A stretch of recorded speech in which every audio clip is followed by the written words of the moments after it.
Hello hello. आज चाहिँ म यो सब मिटरको बारेमा एउटा छोटो भिडियो बनाउँदैछु। यो सब मिटर चाहिँ बिग्रेको थियो, तर टेस्टिङको लागि मैले रिपेयरिङ गरेर विगत केही एक हप्ता अगाडिदेखि चलाउँदै आएको छु। तर जति यसले काम गर्नुपर्ने थियो काम गरेन।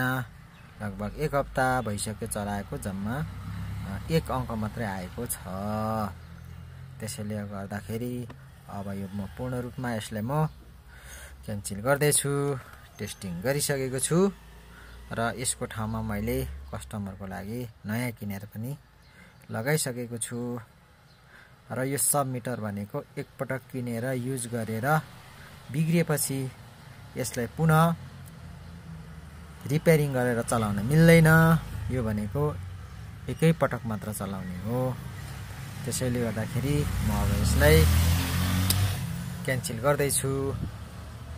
आज यसको लास्ट दिन हो।